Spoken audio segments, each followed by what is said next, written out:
Welcome to the Brave Widow Show, where we help widows find hope, heal their heart, and dream again for the future.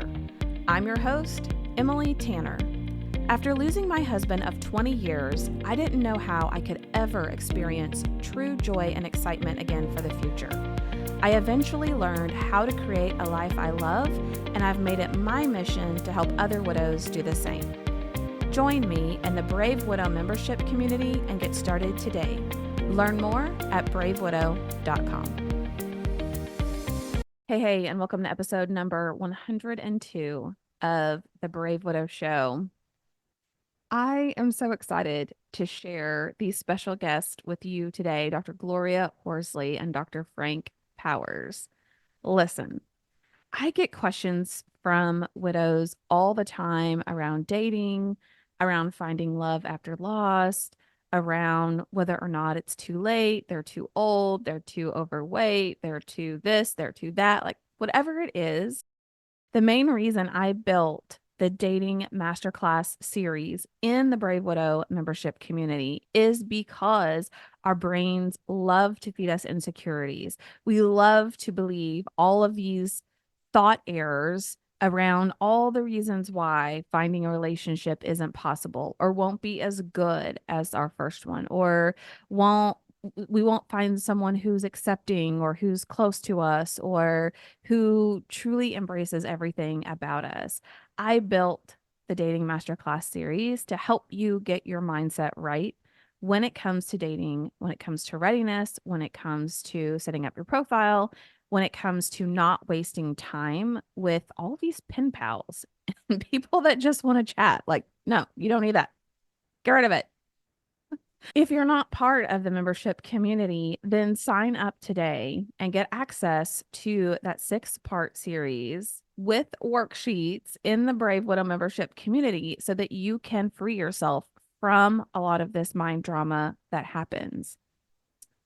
When it comes to dating and it comes to finding love after loss, our brains like to feed us all kinds of mind drama about why it's not going to work. It's going to be hard. It's going to be heavy. It's going to be difficult. It's just going to suck. And the reality of it is that it doesn't have to. Finding love after loss is totally possible, even if you're finding love later in life, like Dr. Gloria and Dr. Frank did in their 80s. In their 80s, people. I hope you enjoy their story and their sense of humor as much as I did. And I hope ultimately it inspires you that if you want to find love again after loss, that you can, and it's not too late for you. Now, before we dive into this story, I want to let you know we are going to have another free public live workshop. And I'm not going to drop too many hints about what this workshop is going to cover. But if you want to be among the first to know and you're not in the membership community already, then you definitely want to be on the email list. And the way to join that list is to go to bravewidow.com/free, FREE. I have a whole packet of free resources just for you. And by signing up, you can be one of the first to know of when this workshop is going to happen, what it's going to be about, and you can get registered. If you're on the email list, it's super easy to register. It's literally one click. It signs you up automatically, and we make it as convenient for you as possible. All right, let me introduce Dr. Gloria and Dr. Frank. Dr. Gloria Horsley, age 84, and Dr. Frank Powers, age 82, co-authored the new book, Open to Love, The Secrets of Senior Dating, to share their tips and tricks on finding love in their golden years, just like they did. It's available on Amazon in the US. You can find it in a hardbook version as well as audiobook for Kindle. 2 years ago, they were both open to finding love again following the passing of Gloria's husband of 60 years and Frank's divorce. They met on Silver Singles, a dating website for seniors, and then decided to meet in person in Frank's hometown of Scottsdale, Arizona. Online dating was new to Gloria, while Frank had used the service off and on throughout the years. Frank says his heart skipped a beat when he saw Gloria's profile And Gloria said she was drawn to Frank's profile because he was a therapist like her and enjoyed favorite pastimes of golf and pickleball. Since their very first date, they've been inseparable and decided to share the secrets to finding love with other seniors through this new book. Playfully dubbing themselves the Golden Dating Doctors, they have also been co hosting the Open to Hope podcast, where they've been discussing senior relationship themes, as well as tips and tricks to finding hope and love after loss. Dr. Gloria Horsley, PhD, is a licensed marriage and family therapist and clinical nurse specialist. She's the president and co founder of the Open to Hope Foundation and co hosts the award winning Open to Hope TV series and podcast. A former faculty member of the University of Rochester School of Nursing and the Academy of Intuition Medicine, she has co authored 10 books and written numerous articles. She's a member of the Forbes Nonprofit Council and serves on the advisory boards for the Tragedy Assistance Program for Survivors and the Elisabeth Kubler-Ross Foundation. Widowed after 60 years of marriage, she has 4 children, including a deceased son and 10 grandchildren. She and her partner, Dr. Frank Powers, mostly split their time between Palo Alto, California, and Scottsdale, Arizona. Dr. Frank Powers, PhD, has been a licensed psychologist with a private practice in Scottsdale for the last 30 years. He served as a chairman of the Psychiatric Security Review Board for the state of Arizona and is a past psychology professor at Scottsdale Community College. He studied sexuality under William H. Masters and Virginia E. Johnson and received advanced training in couples therapy with the Imago Institute of Harville Hendricks. He has published numerous articles on the subjects.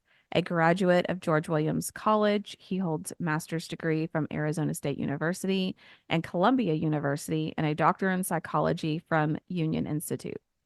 He's an award-winning sculptor, and in his spare time, he enjoys golf, pickleball, and tennis. He has 2 stepdaughters and 1 step-grandson from a previous marriage.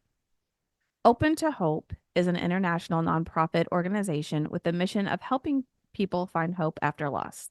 The organization features an online community offering inspirational stories of loss, hope, and recovery, as well as an award-winning television talk series, a podcast, book, and articles.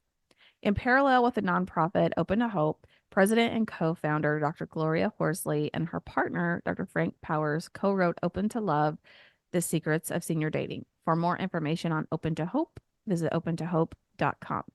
You'll also find links to all of their social media and their websites in the show notes of this podcast episode. All right, let's dive in.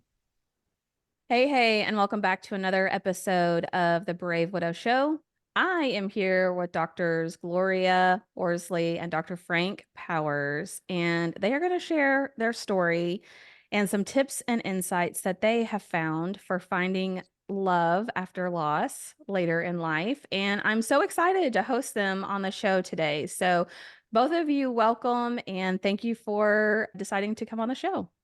Oh, thank you. Thanks, Emily, for having us on the show today. We were talking about who should start, and I guess it probably starts with me. Of course. Everything starts with me. He's a smart man, but go ahead and get us started. I've learned. Yes. Okay, so starting out almost 4 years ago, my husband, during COVID, but he died of a staph infection after his 12th back surgery. And I had been in ICUs with him before, and I'd had traumas, and I'd lost my hair and all sorts of things. So by the time he caretaking traumas. Yeah, caretaking traumas, which we talk about in our new book. Mm-hmm. But anyway, I had been through a lot with him. We'd been married for 60 years. He was a wonderful guy. He had all his faculties and all that, but his body, he knew his body was pretty done with. So anyway, when he died, it was during COVID, but luckily I'm from a little tiny town, and we went back to the town of Brigham City, Utah, and we had a regular funeral with the people we both grew up with. So that was lucky for us that we were able to do it, because it was a green zone there at the time. So this was almost 4 years ago, and I met a guy in a grief group, and it wasn't Frank. And I met him early on in a grief group, and he happened to be a golfer, and so am I.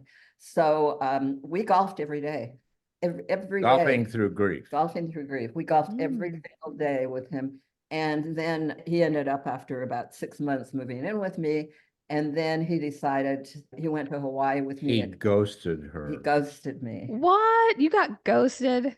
She Yeah, got ghosted. I Yes. did. It was probably the biggest gift to me he could have had. Oh, So I love that. I was in Hawaii at the time because I'd gone there with, well, you can understand why he ghosted me with the 23 family members. Yeah, he was a little overwhelmed. I have 3 daughters and 13 grandkids. That's So- amazing. So he left and went home, and I got COVID in Hawaii, and I was sitting in a hotel room, and he ghosted me and said, I should have told you, but I'm through. I'm leaving your keys on the counter and I'm out of here. Yeah. Whoa. Wow. I was so hurt and angry, and I was looking out the window at my friends going to dinner and everything, and I would creep out by myself to go for a little walk with COVID, because my doctor's like, don't leave your hotel room and don't tell anybody you've got this. You'll never get back onto the mainland. So I'm there, recovering from COVID by myself. So I decided that I would write a book for widows, because I've written some other books on in-laws and things. And so I'm mad. So I'm going to take revenge, because I've learned a lot about being a widow and dating that I never even thought about, because I was married for 60 years. So, so I'm like, yeah, I'm going to write this book. So he had told me that he went online dating. The guy And he had a ghosted lot me. of success. And he had a lot of success, and he told me that he wouldn't have any trouble finding a relationship. Yes. Wow. Whoa, okay. Okay. So I thought I'm gonna have to put a chapter on online dating. So I got on my little handheld. I didn't have my big computer there, and I put silver singles. I put over 60 silver singles, and I got a couple of people responded to me. And one of them, they were both in Arizona. I was staying with my lovely sister who let me live with her the year after my husband died. So I moved after, I moved there during the winter and lived with her in Arizona, because I'm from California now. Anyway, so I got 2 people, and I said to Frank, hey, The first one was a disaster, thank God. So I was number 2. I met him. He spent his whole time talking about pancreatic cancer. Yes, and he had his little Shriner shirt on with his Dave name Dave written on on it. the So book. So listen, after that, I looked pretty good. Dave was a very nice guy. But anyway, then I met Frank a couple of days later. Well, I have a very robust website, because I've been doing podcasts for 20 years. And my son was killed in an automobile accident. He was 17 many years ago. So, and I'm a therapist and a clinical nurse specialist, and I've been in the grief and loss world for many, many years. So I knew a lot of people in that world. And so I met Frank. She told me first off that I don't want to misrepresent myself. I'm really interested in just writing a book and doing research. So I'm here for I looked at her and I thought, no, I don't think this is not research. What a way to open a conversation. Like, this is just for research, just so you know. Yeah, just so you know, that's all that's going on here. Anyway, so I was going to pick I was going to have shoulder surgery, and I was going to pick up my friend at the airport the next day. And Frank says, you don't know this area. Why don't you? Yeah, I'll take you to the airport. I'll take it up your friend. Yeah. So we've been together ever since. Yeah. It was really a pickup. That's so good. Yeah, we've been together for almost going on 3 years now. Yeah. And we live together. We both sold our houses, and we're moving into a senior community. Yeah, we were actually engaged to get married, and then we had a marriage license, and we had all kinds of things, and then we did our research for our book, and then we decided, I don't think I think we should say fiancés forever. Well, I don't so know. Easier. My daughters give us a hard time. Well, they did. Oh. My 3 daughters, because I was going to get married after 2 weeks. Yeah, that coming from a background that you had, that was really, yeah, from a religious background, you just don't mess around, you get married. Which talk a little bit about the book. There's some dangers. We talk a lot about it in our book. It's called Open to Love: The Secrets of Senior Dating. But we actually have found out that a lot of people like this book that aren't seniors. Yes, it has some dating advice that I think is probably not necessarily just age related. Some interesting things about what you need to, look for in a mate and how, especially you do online, because we find a lot of people did not have great experiences when they first went online, and we have really helped people. One of the issues that we talk about a great deal is that you should never go online alone. You should never go in your head alone, but you shouldn't go online alone. You should have a dating buddy. And we talk about what dating buddies can do for you, and that it's really a lot more fun. It's a lot more educational. You have to learn, especially people at our age. We're not used to being online. So Anybody over this is 50 yeah, or this is 60 have. kind of a new experience for them. So People don't realize that the average age of widowhood is 57. Mm, I yeah. mean, I was 37 when my husband died, and online dating wasn't a thing for me either. right. So just figuring out like that's why I was attracted to online dating apps because I'm like, I hear all the horror stories. I have to know, is it true? How do Right. people act? and some of the stories are true. Yeah, but you didn't tell her your story because you're a big online dater for years, Well, I had been married and a couple of times. yeah, a three-time loser. But one of the things was I was married for almost 20 years to another psychologist, and she and I had a practice together, and we worked with couples to couple. And so I had a lot of experience with seeing people go through the whole dating process. And also, if you were married, what were the elements that you needed to tackle or deal with if you're going to stay married and have a really good relationship? So that 20 years was a real education for me, and we worked together very well. And so when that relationship ended in divorce, I was devastated. And so I wasn't sure what I was going to do. And then I went online at that point, and that was 2000. So I had been trying online to meet people and met some absolutely wonderful women and had some really absolutely wonderful relationships for that period of the last 20 years. But this one was wonderful. Mm. So this was my crowning glory.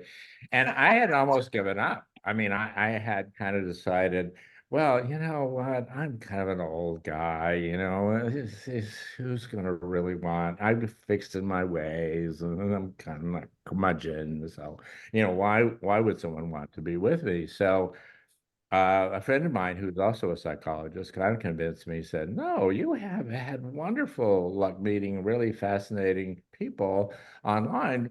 Instead of going into a senior community and kind of languish, Oh, in you the thought senior. there'd be a lot of women in the senior Well, I community. thought I thought the numbers would be good, and they are. So that was my second alternative, but I went online and then saw her her profile and I said, wow, what a powerhouse lady. I've got to meet this lady. And you're a sculptor, so you had a sculpture site. We both had sites because Yeah, we both I been had physical one therapists professionally for and over one 40 for my years sculpture, each. So we combined 80 years of experience. That's amazing. So, Yes. so talk about for just a minute, like how do you get past the insecurities of I'm older, I'm not really in shape, just the natural insecurities that people have about getting on these apps. How did you get One of the over things that to create a Dating profile? buddies, you've got to find some people. And we will tell you, one of the things we found is that your children are not good supporters if you're an for this. adult, because they Grandchildren, may yes. start out with you, but they're not going to want to hear No, about what's they going don't on. want to hear about your love life. They don't want to hear about your Everybody- dating. Honestly, I was saying to Frank, it doesn't matter how old you are. Everybody gets silly. You get to be a teenager again. So I mean, kind of it's fun, it's exciting, Yeah. it's The enjoyable, hormones it's are hilarious, working. it's aggravating, Yes. it's ridiculous. Yes, it's So fun. you need somebody who will laugh with you And and go through also the profiles and look at them and give you hope that there's possibilities, because what we talk about in the book is sometimes it's really kind of fun just to sit in your pajamas at home with your dating buddy and go through these profiles and look at these people and just have fun thinking about what's the possibilities out there. What are the things that I might be able to have? Because you've got to build some hope.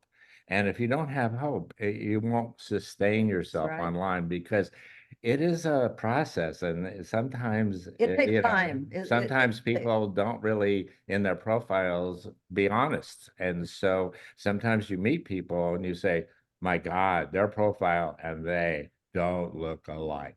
But you have to be really careful about how you write your own profile. And if you're younger, you can kind of play the field and whatever. Here I am in my mini skirt. Exactly. All that. But as an older person, you need to put it specifically what you want and say, look, I don't want a lot of responses. I just want the right ones. I only need one. I mean, well, I'm going to out you a little bit. Okay. Some of your past experiences have been with alcoholics. Yeah.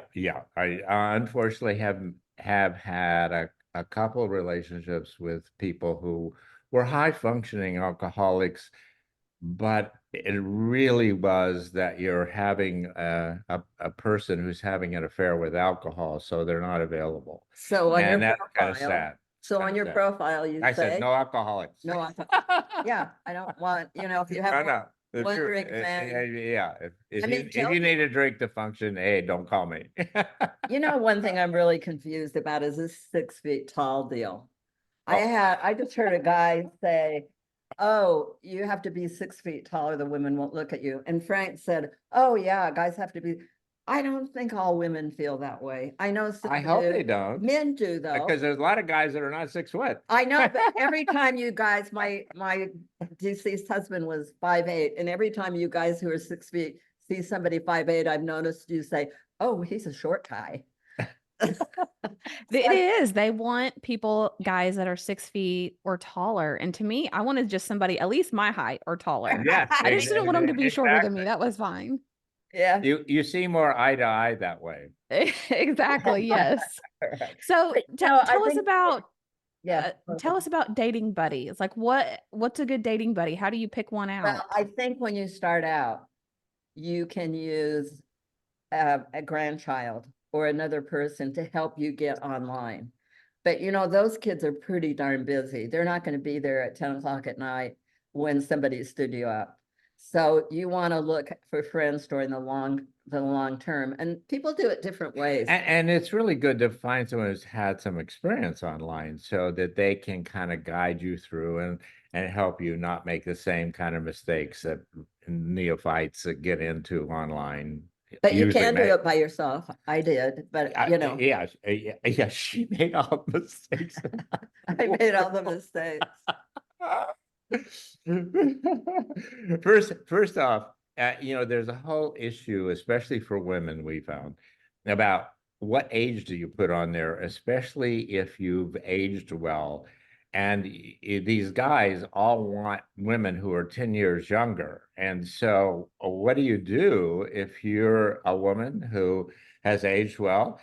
And you don't want to be dating someone who's 10 years older than you, because they don't have the energy. They don't have the zest for life that you do. So we have a whole section of the book talking about stay in your 5-year age group. Stay in the we 5-year say that for men too. These men are not happy when they're 80 and their wives are 60. No. I guarantee you. No, I mean, you want payback. Oh my God, yes. The May-December relationship is very, very difficult. I had so many guys that came in and they were just so sad about the fact that, when they were in their 40s and their wife was in their 20s, it worked fine. But when they were in their 60s and their wife was in their 40s, believe me, it did not work as well. And that was a very particularly 60 and 80. Oh my God, yes. 80 and 60 is a whole nother issue. Yeah. So we say 5 years. We say, try to be careful, stay in your lane. find someone who's more similar to you, not someone who's exciting. Like in your 30s, you look for someone who's going to add a lot to your life, People like bad exciting, boys. and you have to No do more a bad lot of work, boys. and you have to, change things, and you've got differences. Find someone who's very similar to you. You have much more success. Find someone who thinks the way you do.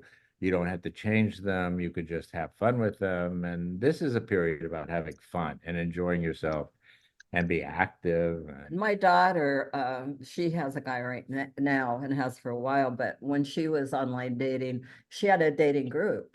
She had 4 girlfriends Yeah, that were it's not divorced. just one. You can have several dating Yeah. buddies, and it's usually a good idea to So have they'd more get than together once a month, and then they also supported each other through the dating right. process. Yeah. And then Yeah. she didn't meet him online. She met him on At a reunion, right? no, she met him on Facebook because he was going to have surgery on his knee from skiing. And she said she was ready to go off Facebook, and she saw it and responded to him.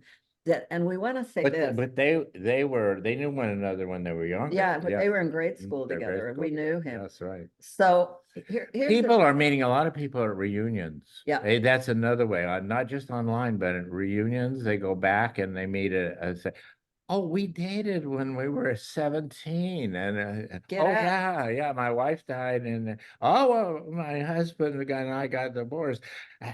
And they meet. And I had probably 10 at one time in my practice, where the people had met at reunions, Yeah. and they had been dating people in their teenagers years. They had gone on to other relationships, and now they were both And single. these stories are in the book. We had Yeah, we have lots of stories we have because 40 I- years of a therapy yeah, together. I had a client whose whose son was in the PR business and stuff, and her husband died, his dad, and he said, "Oh, why don't you go online, Mom?" And she went online, and then when she started getting pictures, she called him and said, "Hey, this is what's happening. I'm getting these pictures. I'm not sure." And he said, "Oh, Mom, you sound upset. Online's not probably for you." And that was it. And she was excited about it. Yeah, she stopped. So, make sure you're going to have people who can support you through it. They think it's going to be fun, but you've got friends, and you won't necessarily, it might not be online where you meet them, but there's a little gland in your brain called the amygdala. And it is that hormonal area that gets you excited when you decide to start dating. And when you put the money in and sign up, it means you're dating. And then you start dressing a little better. look You at get people out of the differently. sweats. You walk into a coffee shop. Yeah. You glance around. You go sit at the bar. Make an effort to sit at the bar when you go to your hotel if you're early. Chat it up with the bartender who knows everybody that drops in. So Yeah, I think of it as fun. Yes. And yeah, if it's not fun, you won't do it. And that has been the sad part when we've met people who say, "Oh, online, it doesn't work. I had such a terrible experience." Well, you will have some experiences, but if you can't have fun with them, then you won't continue. And it is a numbers game, especially for women. Yeah. Men have a tendency to have the numbers in their side. And online, it is 50-50 50-50 though. online. 50% men, 50% women. So it is a better place, I think, for women in some ways, because they stand a better chance of meeting someone. But you have to kiss a lot of frogs, as one of my patients said, before you meet your prince. Yeah. And you only need one person, by the way. One person. That's all you're looking for. yeah, that's true. That's true. And I think having the right mindset, thinking about it as fun, thinking about it as, yeah, I know I'm going to have ups and downs, but that's part of the experience, and it gives me some funny stories to tell later. Is Yeah. always nice. So Gotta have someone to laugh with Yeah. meeting ups and your therapist can be a good support for you initially too. And make sure you've got a therapist who's interested in having you go online and know something about it. And Yeah. that can be a great support for you. However, they're not going to be there for you on Thanksgiving and Christmas. So try to bring in a friend. Yeah. That Try to could find be- some people that you can have at fun with. midnight when you can't sleep because you're upset. Your therapist doesn't love you. Call it. It better be. A it better therapist would not be David available Martin. at midnight. I actually called Oh, I called him at midnight when my son was killed. Oh, oh gosh. Uh-oh. So one of the questions that I get frequently is, what should people put on their profile? How much info should they put on there? What do you guys say? What do you think? I think you have to stay really realistic. And again, this is where the dating buddy can be very well, let's helpful. talk about the first chapter. Oh, yeah. We have you put what has worked for you in relationships in the past and what hasn't. That's the beginning of your profile. Yes, because what has worked for you in the past will probably be the kind of things you're going to look for now. I mean, we think that we change a lot, but actually those core things are back there in that brain and you're looking for the same qualities. And you may keep being drawn to bad boys. Well, I And can. you got to look at it. You looked at the fact that you were. Hey, you had alcoholic I uncles. could pick out alcoholics in a crowd. And sometimes you're drawn towards negative qualities. Yes. There's something about them that reminds you of They're a family member. familiar. What's Yeah. familiar is really what our brain feels comfortable with. Anything that's not familiar, we tend to shy away from, but that may be some things that are good for us. That are good. Yeah, yeah. Like under 6 feet. I like being 6'1". Frank's, by the way, 4 years younger than I am. Yes, I like older Oh, ones. okay. And I'm sure he reminds you of that frequently. So what about how would someone know they're ready to date again? Or if they're early on in grief as widow or a widower, what are some good signs that people I'll should do look the for? divorce. I mean, the grief thing, and you do the divorce thing. Okay. Because, sometimes it's far worse to be divorced than it is to have a dead spouse. It's really a lot of discrimination. Well, it's considered a failure if it's a divorce. And if someone passes who's a spouse of yours, it doesn't seem like it's a failure. It's just something that happened in life and it doesn't necessarily. And you didn't have anybody bringing you casseroles. God, no. They wouldn't even bring me dates. Whereas when my husband died, You had casseroles. they brought me many, many casseroles. And as I said, I told myself, this is what I said to myself. Okay, you've been in the grief and loss world for 40 years, literally. Because I worked as a clinical nurse specialist in psychiatry when my son was killed. I taught grief and loss at the University of Rochester. I was already prepared, weirdly enough, maybe God. I always thought that. But anyway, I was in the grief and loss world for all these years, and I'm like, nobody's going to be able to help me. And then I thought, what would I tell this person to do? I said, Tell her what Eliza said to you. my granddaughter, who's 30, said, Grandma, what don't you want to play the field? And I said, Lizzie, at my age, there is no field. She was wrong. Her granddaughter was right. There is a field. So anyway, I called Cara in Palo Alto, and because I know Jim Chucci, who's the head of it. And I said, Jim, Cara is for people who've lost any kind of partner, child, or whatever, spouse, in Palo Alto, California. It's been there a long time. It's a wonderful organization. So I called Jim and I said, Jim, I am telling myself what I need to do, and what I need is a therapist and a support group. So I said, but you're not going to be able to find anybody for me because Scott died 40 years ago, and I've been in this field for 40 years. And also now my spouse dies. So But they did find you someone. they did. Jim, the guy, his name was Jim also. It turned out, he said, well, let me see. I'll see if I can find somebody. And he called me and said, Gloria, I've got a guy for you whose wife died, whose child died, and who trains the therapists at Cara. Wow. So I was really lucky. And I would say to people, find that person. Yeah. Do not just go Don't with settle. any therapist. Don't Yeah. settle. If they don't know anything about grief and loss, do not go into that. Yeah, and you have to feel that you're with someone who's really going to walk through this process Who with you, understands. as you well know. Yeah, who has a gut feel for it, Yeah. you know, who really, really understands. That's right. So, but it's interesting because I was in a grief group and then had individual counseling with him once a week. And I met this guy in the grief group, but after about 3 times, I said, I can't handle it. I told the therapist, I said, I can't hear other people's stories. It's not grief group is not for me. It's too sad, you know, people drowning and all this. And I'm Yeah. like, So you know, golf through grief. right. So he said, well, why don't you quit? And I said, well, I don't want to let them down. Always the caretaker. I can't let them down. He said, oh, for heaven's sake, just call them up and tell them you're quitting. Who cares if you're letting them down? So I quit.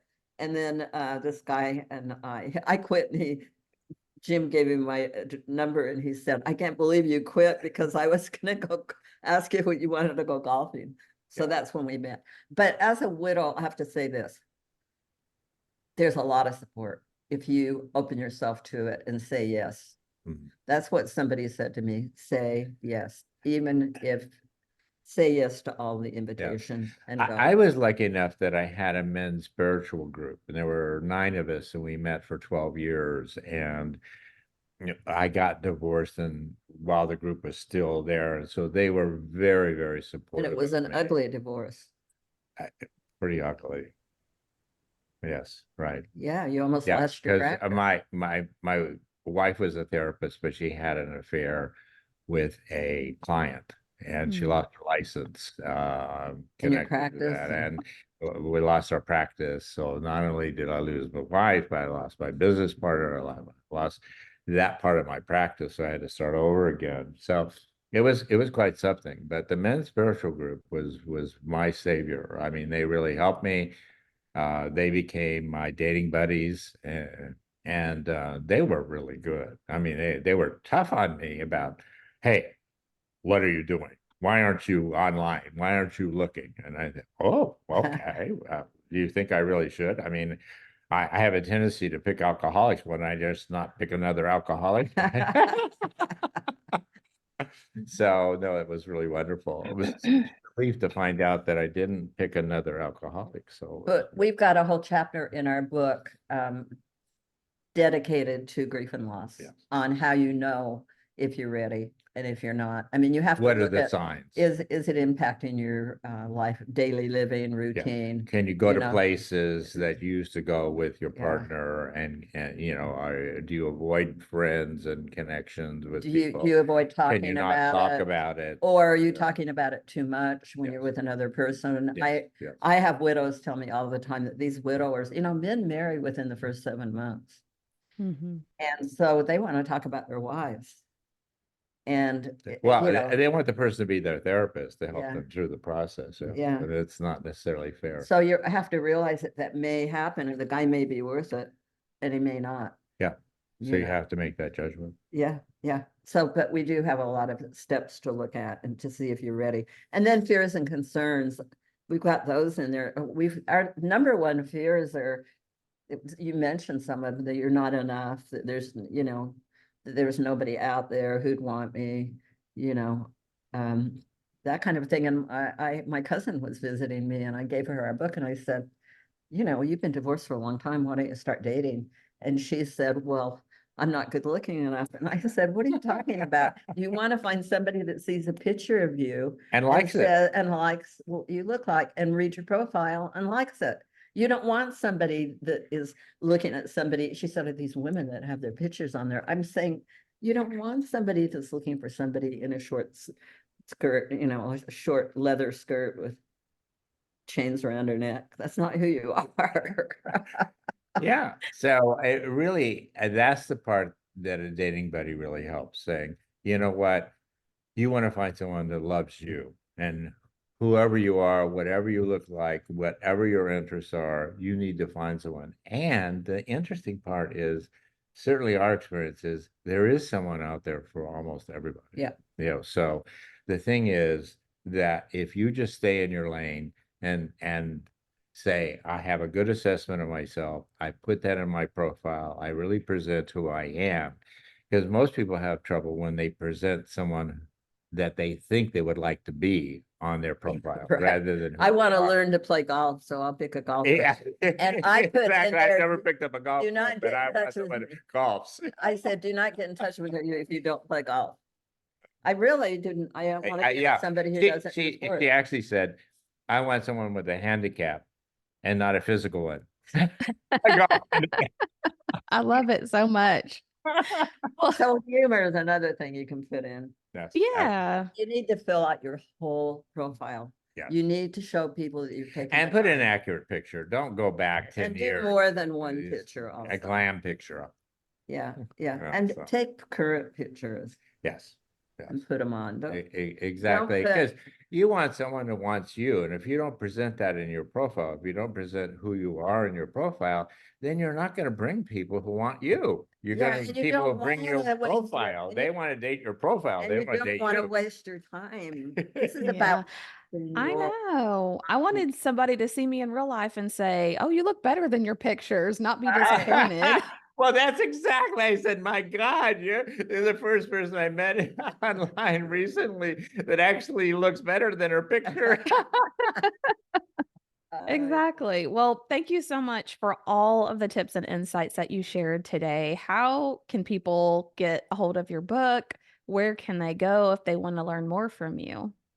They can go to the Golden Dating Doctors Mhm, and .com. mhm. And you can go to opentohope.com. Also, if you want to know more about grief, loss, and recovery, the Open to Hope Foundation. And you can buy our book, Open to Love, The Secrets of Senior Dating. It's on Amazon.